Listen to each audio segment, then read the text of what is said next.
Bien, la idea es empezar a utilizar todo el sistema que he estado desarrollando sobre el tarot, basado en la idea de de combinar 38 esencias que tienen ese espíritu cosmológico, que integra muchas dimensiones de la realidad con unos dibujos muy elementales y que trasciende también fronteras porque va desde el pensamiento chino hasta el pensamiento maya, ¿no? Pasando por el pensamiento mesopotámico.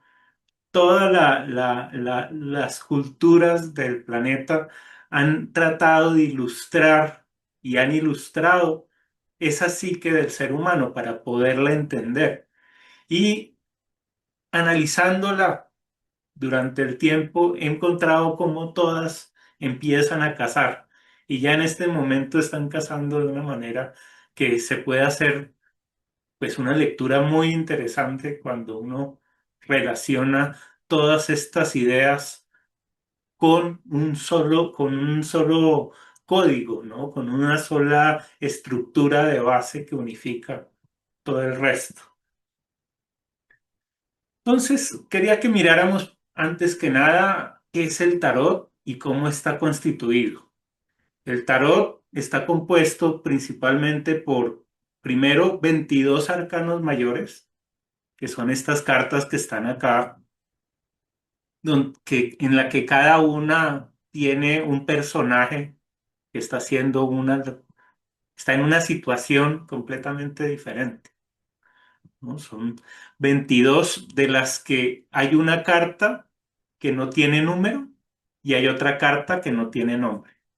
Entonces, en realidad de estas 22 hay 20 que son completas, ¿no? Y eso es interesante, ese número 20. Y por el otro lado están los 16 arcanos menores. Los 16 arcanos menores parten de la combinación de dos series de elementos. Por un lado están unos personajes. Hay cuatro personajes básicos: un paje, un caballero, una reina y un rey. Esos cuatro personajes pueden tener cuatro objetos. Pueden tener bastos, pueden tener copas, pueden tener espadas, o pueden tener oros. Y como todos se combinan con todos, nos dan 16 combinaciones distintas. Estas 16 combinaciones ya son un intermedio con las siguientes cartas, que ya vamos a ver que son muchísimo más abstractas. Nos van a servir estas cartas de los arcanos menores para ver las contradicciones o los desafíos que nos van a proponer los potenciales de los arcanos mayores. Vamos a ver los arcanos mayores como ese potencial que nos permite a nosotros actuar, y vamos a ver en los arcanos menores cuáles son las posibles resistencias y al mismo tiempo cómo esas resistencias pueden ayudarle a uno a retornar al potencial inicial. Entonces, este juego de 38 cartas se complementa más adelante con los 40 números, con unas cartas que ya no tienen personajes dibujados, ¿no? Aquí no hay situaciones. Eso no pasa pues en el tarot de Rider White, donde se ilustraron todas las cartas. Pero en este sistema del tarot de Marsella, este nivel ya es solamente de números. Y para poderlo entender, hay que entender en profundidad el árbol de la vida. El árbol de la vida de la Cábala tiene 10 dimensiones que van a corresponder con los 10 números de cada uno de estos cuatro palos.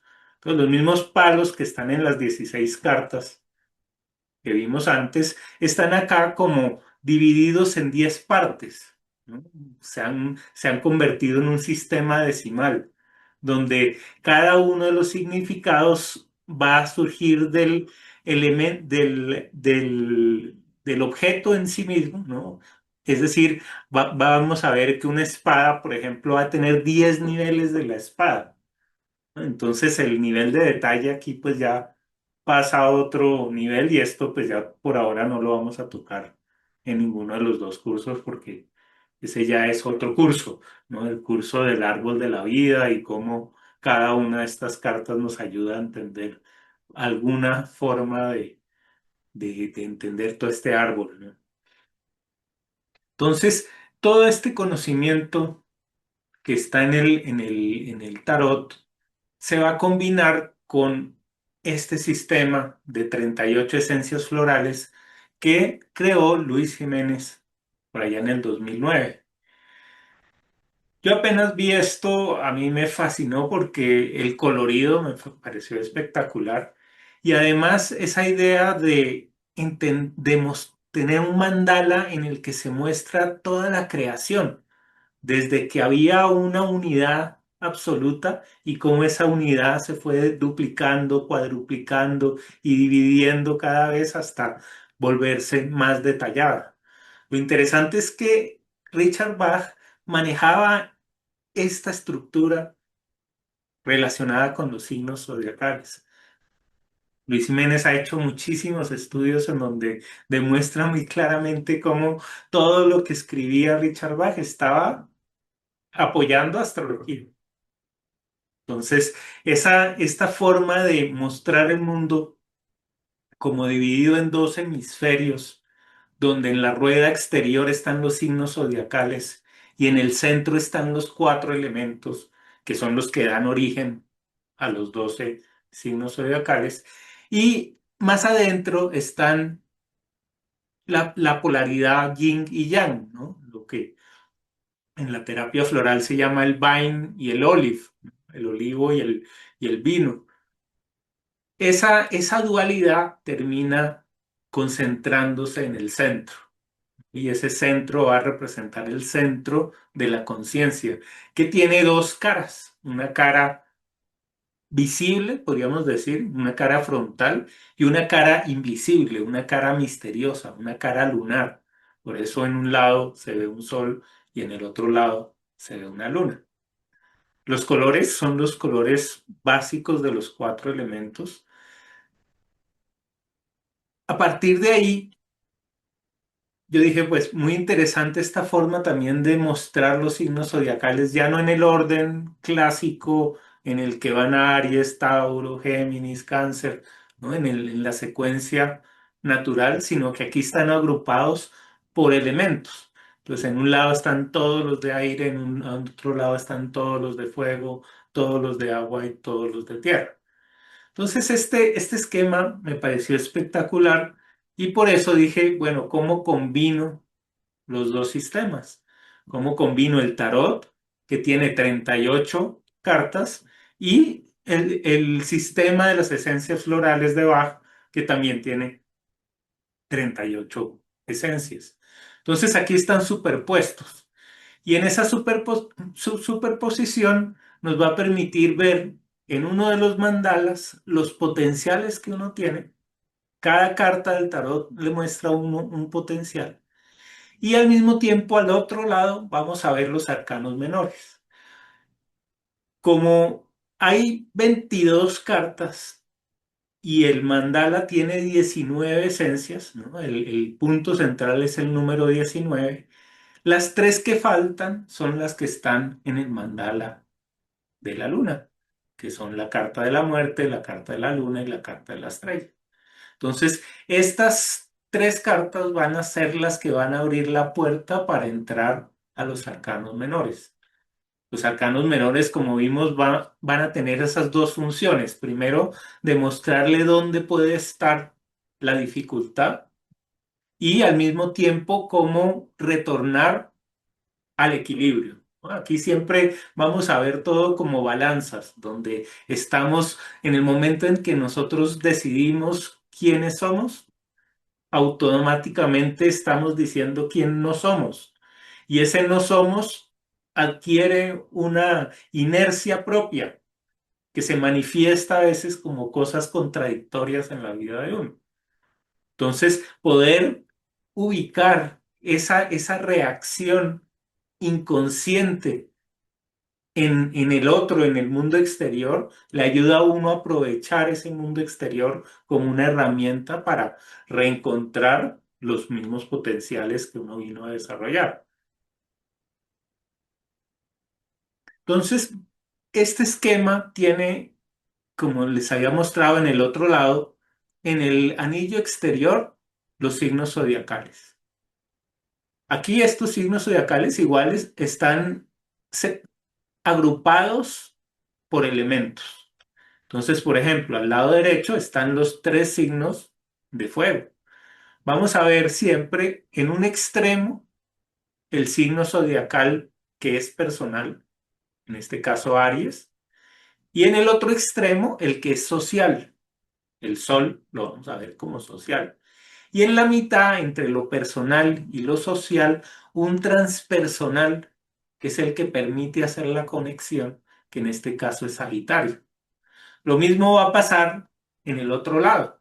En el otro lado vamos a tener los tres signos zodiacales de tierra, donde el personal va a estar en un extremo, que es Tauro, y el social va a ser Virgo, que está en el otro lado. Y en la mitad, entre Virgo y Tauro, va a estar ese Capricornio estructurando las relaciones entre lo que tiene una persona y lo que tiene la comunidad y cómo trabaja con eso que tiene. Aquí están todas las reglas del juego físico, material. ¿Sí? Por eso estos tres signos zodiacales se pueden reunir en uno solo, que tiene todas las dimensiones. Por eso ese se va a llamar el Papa. El Papa va a ser la carta que va a reunir todos los diferentes niveles de materialidad. Materialidad en el sentido de que el cuerpo es el templo del alma. Y y la materia la vemos como el templo del alma.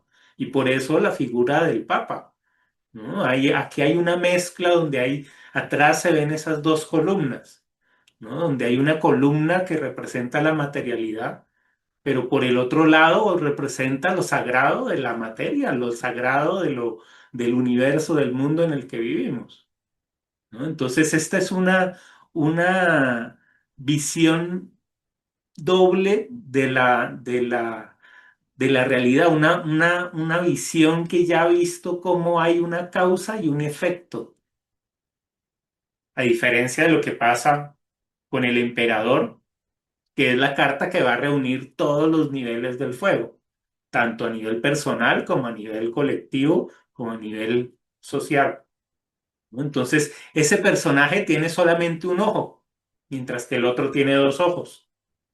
Por eso el primero tiene un impulso mucho más grande y el segundo recibe, procesa y comparte. Aquí viene ya los demás, porque en el fuego está uno, ¿no? Esa fuerza inicial que uno tiene, ahí donde está el sol, donde está el propósito, donde está el sentido de esta templanza y donde uno tiene su propia fuerza, es la que le va a permitir encontrar los recursos que van a darle lugar a que uno desarrolle algo en la vida y haga un proceso que tenga un fin, una, un engrane en el universo de lo colectivo. Entonces, esa dualidad entre fuego y tierra va a contrastar con la dualidad entre aire y agua. En aire vamos a tener los tres signos de aire, que son Géminis en un lado, en el lado personal, Libra en el lado social y Acuario como este intermediario que va a unir a lo personal con lo social. Ahí están, primero la carta del amante para el signo de Géminis. En tanto, este personaje está aquí indeciso entre dos posibilidades, no dos personas, cada una con toda una historia. Y hay esa energía, ese conocimiento colectivo que tiende hacia uno de los dos lados. Entonces, acá se ve tanto la conciencia, la idea de que tenemos un libre albedrío, como la idea de que no hay libre albedrío y que desde arriba están determinando, ¿no?, a este personaje. Entonces, esa dualidad es la dualidad geminiana. versus la dualidad de Libra en la que vamos a ver este personaje que tiene en una mano la, la balanza, acerquémonos un poco más. En un lado está la balanza y en el otro lado la espada, mostrándonos que el verdadero equilibrio no solamente es una balanza como símbolo, sino es la capacidad de distinguir entre ese equilibrio y el hecho de que haya posibilidades versus la capacidad de decidir, ¿no? Porque la espada es la decisión. Y por eso aquí no estamos viendo solo a Libra, sino estamos viendo el eje Libra-Aries, que es el eje que precisamente marca los dos equinoccios, ¿no? Entonces, este Libra alcanza un punto de mucho poder donde hay la posibilidad, donde se da la posibilidad de escoger, no solamente de tener opciones, porque si solo nos fuéramos por el lado de la balanza, diríamos que Libra es tener dos opciones, pero Libra solo se convierte en algo demasiado desequilibrado en el momento en el que no hay una decisión también que equilibre ese, ese otro aspecto, ¿no? Entonces, Libra es ese equilibrio que va acompañado también del planeta Venus, ¿no? Igual que Géminis va acompañado del planeta Mercurio. Entonces, estas cartas van a representar todos los niveles, ¿no? Por ejemplo, el nivel de Libra, que ahorita va a ser muy importante para el equinoccio que vamos a ver representado, pues con esta carta vemos el planeta Venus, vemos el signo de Libra y vemos la casa 7, ¿no? Entonces aquí vamos, de esta imagen vamos a empezar a extraer qué hay del significado de casa, qué hay del significado de signo y qué hay del significado de planeta. Lo mismo pues vamos a hacer con todas las demás. Entonces, la combinación de ese pensamiento geminiano, de esa capacidad de decidir, por un lado, con de tener opciones, ¿no? Con la certeza de estar escogiendo lo correcto, genera una magia, ¿no? En la mitad aparece este mago representado por el número 11, por el planeta Urano, por el signo de Acuario, que es el gran conocimiento, la gran conciencia, donde este personaje logra poner en equilibrio esas dudas, esas incertidumbres, ¿no? Que se van a mostrar en el otro lado. Entonces, ese es el segmento de aire que representa esa parte consciente que al mismo tiempo va a antagonizar con el lado de agua. El lado de agua va a estar representado por los signos de Cáncer en un lado, en el lado personal, Escorpio en el lado social, y en la mitad, Piscis haciendo de pegamento, ¿no? De unión psíquica entre la protección canceriana, representada por este niño con los padres en sus hombros, dentro de de un habitáculo contenido, ¿no? Donde tiene todas las seguridades y tiene todas las herencias, ¿sí? Versus el otro momento donde uno se siente ya comprometido con cierta realidad, ¿no? Porque el hecho de que uno haya nacido en una familia ya lo condiciona a uno de una manera genética o física y psicológica, hasta cultural, con un medio, con un lugar, ¿no? Y esa combinación de las dos es la que se disuelve y se vuelve mística en Piscis, ¿no? Porque ese dolor y este miedo se transforma en algo que puede ser protector, ¿no? Y esa es la magia de Piscis. La papisa es la que va a reunir todos los potenciales del agua. Entonces va a tener esa cualidad materna por un lado, va a tener también esa capacidad de ocultar cosas, de hacer procesos internos, porque finalmente Escorpio es el proceso interno, el proceso privado, el que no le muestro a nadie, ¿no? El que procuro ocultar, mientras que en cáncer está es el materno, que es protector, pero que muchas veces también tiene una noción muy fuerte de lo que es el peligro, ¿no? Al otro lado. Entonces, la papisa es la que es maestra de todos los niveles, tanto del nivel pisciano como del nivel escorpiano del deseo, como el nivel materno de, de la carta del karma. Si quieren, pues ya las preguntas las hacemos con la carta. Entonces, en un lado vamos a tener la carta astral de ahora, ¿sí?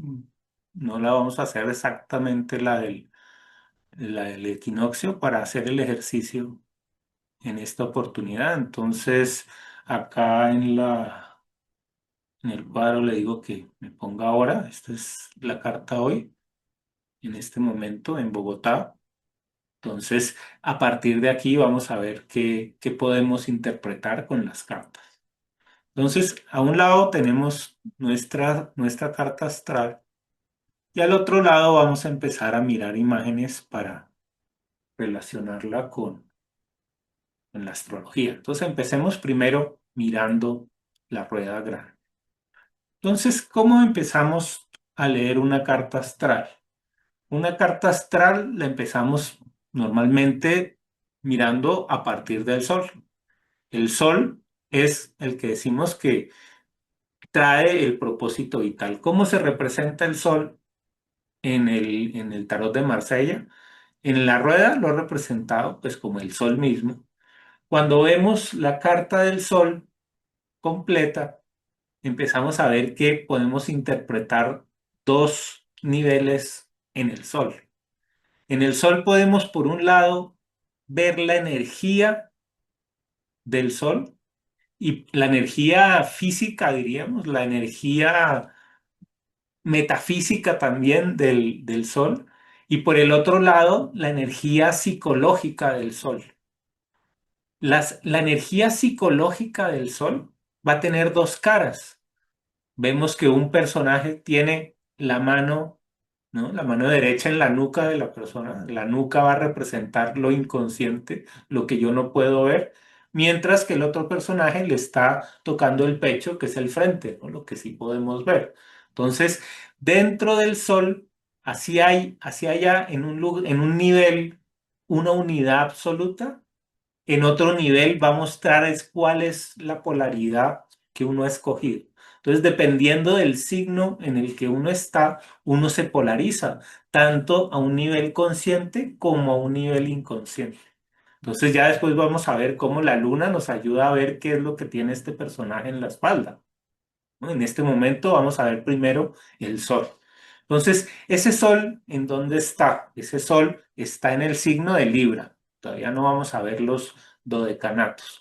Entonces, ¿dónde está el signo de Libra en esta rueda? El signo de Libra habíamos visto que es uno de los elementos de aire, ¿no? Es un elemento de pensamiento, pero es un pensamiento que observa lo material, que está en contacto también con lo material. Y por eso ese arte, ¿no? Y esa relación de ese Venus libriano con el Venus que vamos a ver taurino, que ya tiene que ver con la materia misma, ¿no? Con el agarrar las cosas.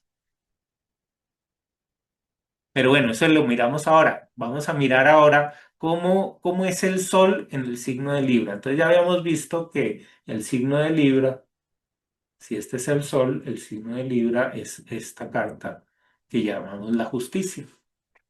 Entonces acá pues ya la vemos mucho más clara la imagen. ¿Sí? Donde vamos a ver pues cómo se combinan las dos cartas. Entonces vamos a ver que hay por un lado el nivel del sol como energía, la energía libriana, la energía de equilibrio. Esa energía de equilibrio ahorita está potenciada por lo que estamos en época de equinoccio. Equinoccio es que dura lo mismo el día que la noche, ¿no? Y que es un momento especial en donde hay ¿no? un balance entre los potenciales muy interesante.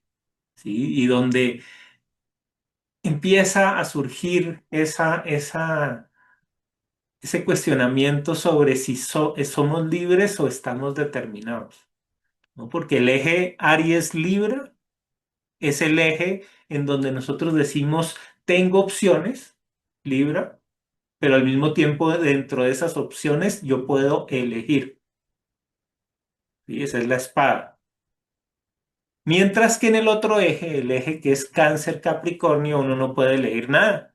Uno ya hay un orden capricorniano que vamos a ver que está representado por la carta del juicio final, ¿no? Y el juicio y la justicia se relacionan, ¿no? Donde el juicio ya es el que impone la sentencia y no da lugar a que eres libre de escoger una cosa o la otra, no, no eres libre para nada, ¿no? Entonces, eso es bonito en la astrología, cómo se superpone el determinismo absoluto con el liberalismo absoluto, ¿no? Entonces, que el sol entre en Libra permite que escojamos, que podamos decir qué es lo que queremos hacer, ¿sí? Hagamos un balance de pros y contras y sobre todo que veamos qué es lo que nos lleva a ese equilibrio, a esa paz. Entonces, sería una excelente época para tomar esencia de esclerantos, ya mirando la relación con la esencia floral. Pero bueno, esa sería otra charla, cómo esto después se puede traducir a las esencias florales. Entonces, ahora veamos el otro polo. El otro polo sería la luna. ¿Cómo representamos la luna? Habría varias formas de representar la luna. Por un lado está la luna como carta en el tarot que se llama la luna. Esta carta tiene un detalle muy interesante que no tiene ninguna de las otras cartas del tarot, y es que en esta carta no hay ninguna figura humana. La única que se parece un poco es la carta de la rueda, en donde, aunque hay unos animales vestidos y este personaje podría decir que es una cara, uno podría decir que es una cara humana, realmente tampoco tiene figuras humanas. De resto, todas las cartas del tarot, tanto de arcanos mayores como de arcanos menores, tienen figuras humanas. Pero la luna es la que no. Por eso, esta carta es la que nos va a conectar con el inconsciente colectivo y con, claro, ¿por qué no? Con nuestra parte animal, nuestra parte más mecánica, nuestra parte inconsciente, ¿no? Va a ser la que al final nos va a determinar. Entonces, si el sol de alguna manera nos libera, la carta de la luna nos vuelve, nos aterriza y nos conecta con un orden genético, con un orden celular, con un orden químico, con un orden, ¿no? terrestre que no podemos controlar. Entonces, esa es otra posición frente a esa justicia. Y que va a dar ya el lado psicológico, porque podríamos decir que este es el lado energético. El lado energético es que hay un equilibrio que no podemos entender, ¿sí? Pero aparte de ese equilibrio que no podemos entender, podríamos utilizar también otra carta para representar a la luna. Entonces, por ejemplo, si cogemos la carta, uy, no, esta,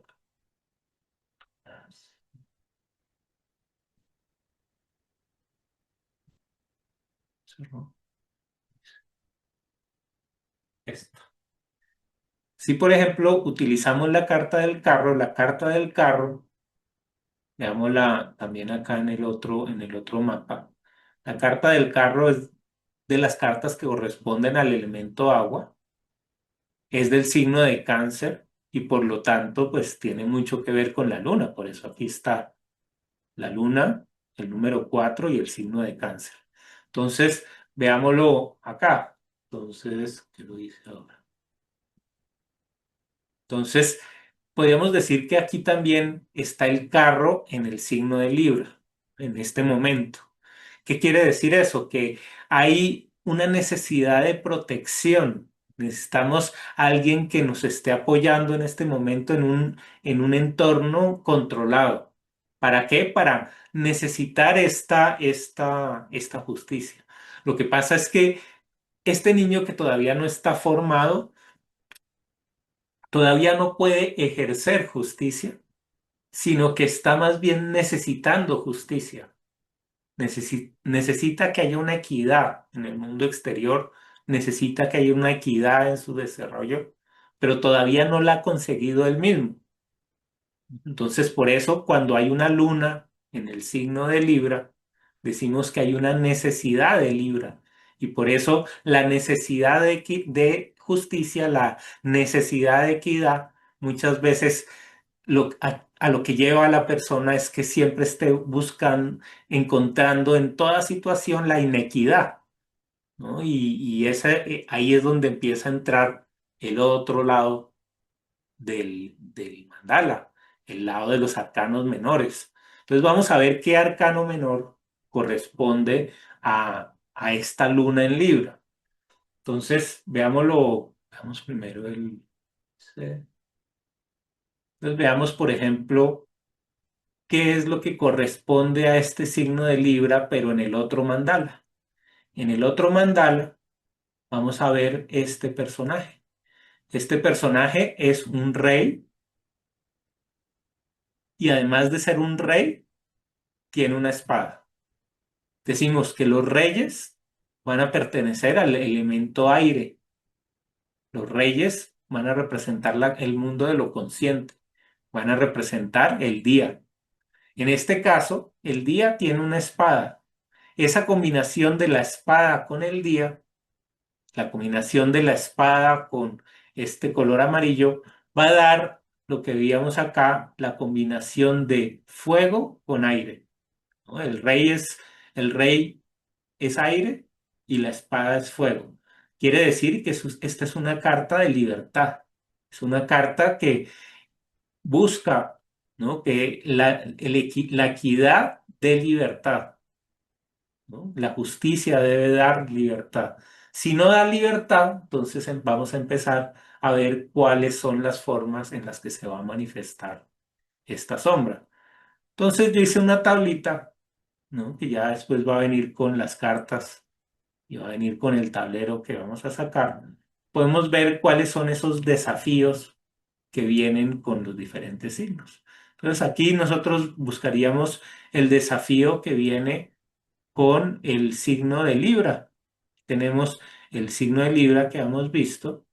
Por un lado estaría la justicia, en el lado del potencial, y en el lado de los desafíos tenemos el rey de espadas con estas dos palabras. Primero, ahí está la palabra ambición. La ambición es la sobrecarga del signo de Libra. ¿Por qué? Porque Libra es un signo ascendente, es un signo que quiere ver las cosas desde arriba. Pero cuando se le va la mano a Libra, entonces empieza a querer subir cada vez más. Esa ambición que va a estar acompañada de uno de los pecados, ¿no? De la religión, y también van a ser las mismas pasiones del eneagrama. Dentro de esas pasiones que maneja el eneagrama, uno es la vanidad, y la vanidad juega muy bien con el signo de Libra. Entonces se mezcla esa ambición con vanidad, y ahí está la sombra de la luna en Libra, que vamos a ver cómo actúa en profundidad. Entonces, cómo actúa en profundidad se ve en este mandala. ¿Cómo? Mirando qué es lo que hay al otro lado de este personaje. Al otro lado de este personaje tenemos la reina de bastos. Esta reina de bastos es la reina trabajadora, ¿sí? Es la reina que, que es emocional, ¿sí? Por lo que es reina, es femenina, y además tiene un basto que es tierra, ¿no? Que es cuadrado, que es un tronco de un árbol procesado tiene en la otra mano como un tenedor. Entonces y tiene la rodilla al aire, ¿no? Esta es la que trabaja, la que pone el esfuerzo, ¿no? Entonces también está en el signo de cáncer y por eso también representa el tema del hogar. Y ahí es donde puede estar el dolor de esta relación, porque si hay una ambición, por un lado, normalmente va a generar que se deje de lado estos temas privados y del hogar. Entonces empieza a suceder esa relación entre los padres que están todo el tiempo en vida social y los hijos que están a cargo de abuelas o ¿no? de personas que cuidan al niño como sustitutas, como apoyos de los que están luchando pues porque sobreviva la familia, ¿no? Entonces, no, en este nivel ya no podemos ver solamente uno de los niveles, sino cómo empieza a reflejarse en los otros lados la misma energía. Entonces, si en algún lado hay esta ambición, en algún lado va a haber una sumisión, ¿sí? O una persona que va a estar sufriendo el que la otra persona no esté atendiendo lo interior. ¿Mm? Entonces, una vez que uno detecta esas energías, la idea es retornarla, volver a encontrar el potencial inicial. Entonces decíamos que el potencial era Libra, entonces vamos a encontrar cuál es el equilibrio entre el basto que tiene esta reina y la espada que tiene este rey, ¿no? El basto y la espada se complementan. Ambos son lineales, ambos son largos, ambos buscan una evolución en el tiempo, mientras que las copas y los oros están en el otro eje, pero bueno, aquí no los estamos viendo en este momento, ¿sí?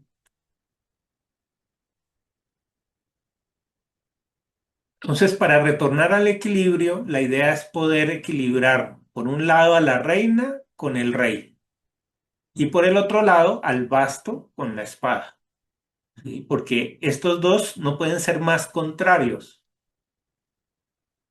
¿sí? Por eso generan un vacío, un área que yo no puedo ver, ¿sí? Entonces, si yo estoy batallando como este personaje, como este rey de espadas, no me doy cuenta quién está sufriendo detrás de todas estas batallas, ¿no? Pasa en todas las guerras, ¿no? Unos deciden que entramos en guerra con el otro país y no se dan cuenta quién es el que realmente sufre, ¿no? En el hogar y en las casas y ¿no? Esa parte más, esa gente que es muchísimo más vulnerable que estos que deciden las guerras, ¿no?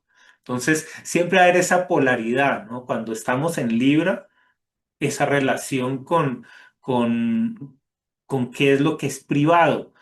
Y eso que es privado también en el otro lado se va a volver un secreto, ¿no? Entonces, Libra también, otro de los temas que es muy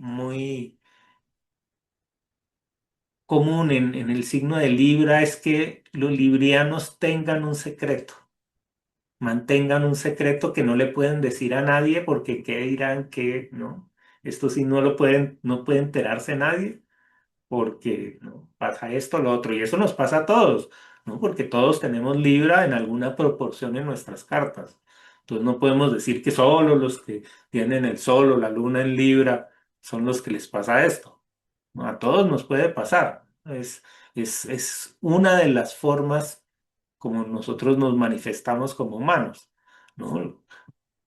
Si tenemos la luna ahí, pues va a ser mucho más probable que uno tenga esta necesidad de verse bien y esa necesidad de verse bien viene con que hay que ocultar ciertas cosas, ¿no? Y que el arte está en saber ocultar lo que no quiero mostrar y mostrar lo que, lo que me interesa. Entonces, esa es Libra, ¿no? Libra está en esa mitad entre lo que muestro y lo que no muestro.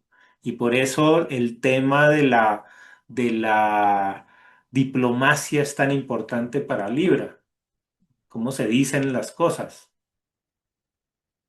Y bueno, y ahí que estábamos pues en una luna, con un sol y una luna en el mismo signo, es como también esa tendencia a portarse como de esa manera más, o mucho como de esa luna mostrar esa parte más oculta, ¿no? De Libra, o de Sí, manifestarse sí. como más, no Y, con, pues es y como lo que claro, uno ve cuando están el sol y la luna en la misma, en el mismo signo, como que tiende uno a claro. ver más en la persona esa parte oculta del Y signo. se vuelve ese el desafío de este sol de no caer en Sí, el automático de la luna.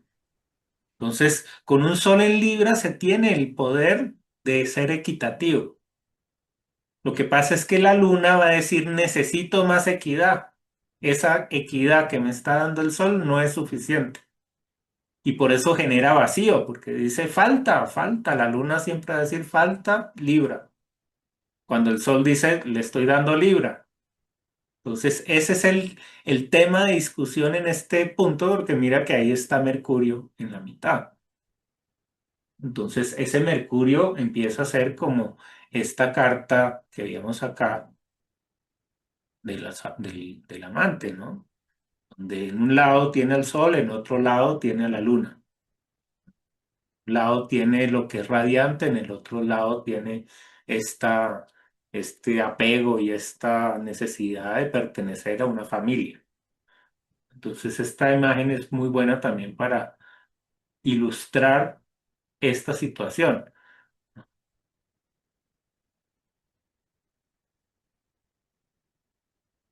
Entonces ahí es un dilema, ¿no? Y que tiene una resolución en el momento en que esta luna entiende que se le está dando el equilibrio que requiere y que el equilibrio es perfecto, ahí empieza a trabajar, si vemos esta carta, en la casa 6. La casa 6 es de la familia del ermitaño, ¿sí? Que es el que va a ir paso a paso. Entonces, cuando hablamos de la casa, hablamos ya de un entorno. Entonces acá hay ese potencial de verse uno reflejado en los otros para poder ver esas sombras que están ocultas, para poderlas entender otra vez, ¿no? Hacia atrás, sobre todo a un nivel muy terapéutico, a un nivel de proceso, ¿no? Es como yo hago esto paso a paso. Entonces le mezclo a este Libra, ¿sí? A este equilibrio, la idea de proceso. y Entonces puedo además hablar de... está ¿Ah? Venus en Virgo, que es el, Exactamente, además tienes toda la razón. Este Venus en Virgo, bueno, ese hasta ahí esa es la parte de Libra. Veamos el Venus en Virgo, porque Venus en Virgo aquí también nos permite ver dos caras de este Venus. Venus tiene esta cara azul, que es la misma cara de la justicia, pero también va a tener otra cara que es la cara taurina. La cara taurina es la cara física, la carta que nos va a hablar, o el planeta que nos va a hablar de la composición material de las cosas, ¿no? Entonces, si nos imaginamos a este Venus como anaranjado, un Venus anaranjado en un signo de Virgo que es de tierra, pues está en su mismo elemento. Entonces, eso hace que haya recursos que se puedan trabajar. Esos recursos que se pueden trabajar, pues además están siendo observados y aprovechados por el sol y también están siendo observados por la luna. Entonces, hay toda una relación entre la casa 5 que es una casa de creatividad, y la casa 6 que es una casa de trabajo. y pues ahí también es como bien importante en el momento que estamos viviendo, que está en esa posición, oposición tan fuerte a Saturno, Neptuno y la Ah, realidad sí. en Sí, Aries, como sí, sí, hacer nuevo yo. Y ese despertar, decimos, ¿no? Que es Saturno, ¿no? Saturno acá pues está representado por la carta del juicio, ¿sí? Es el juicio final. Y ese juicio final, pues ahorita volvió a Piscis, ¿no? Y Piscis acá es el colgado. Entonces, el juicio final todavía está como en una etapa bastante incierta, ¿no? Hasta que llegue a Aries, que es cuando va a mostrar su fuerza. ¿Sí? Y está además con Neptuno, que es el mismo planeta que representa a Piscis. Neptuno y Piscis son de la misma familia.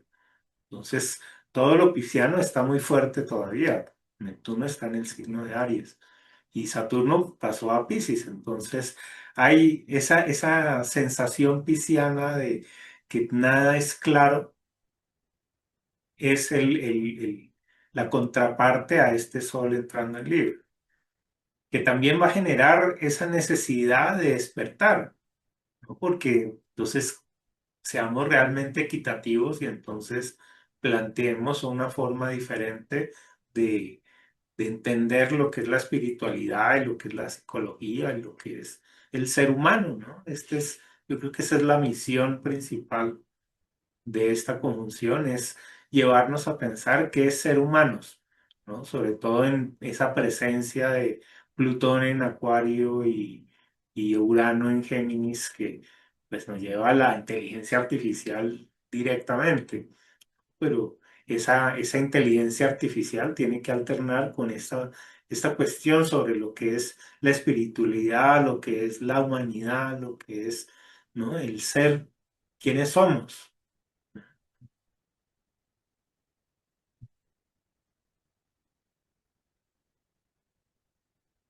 Sí, eso es clave para entender este equinoccio.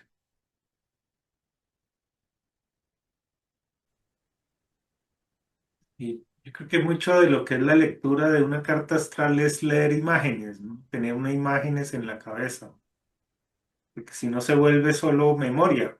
Me acuerdo de tales características, tales otras, pero el visualizar una imagen hace que uno la pueda describir de arriba a abajo, de abajo a arriba, que pueda mirar primero los colores, después pueda mirar las formas, que no haya como un orden único para agrupar la información de un solo signo, sino que sea un espacio, ¿no? Sea un ámbito donde uno tiene una cantidad de ideas representadas con formas.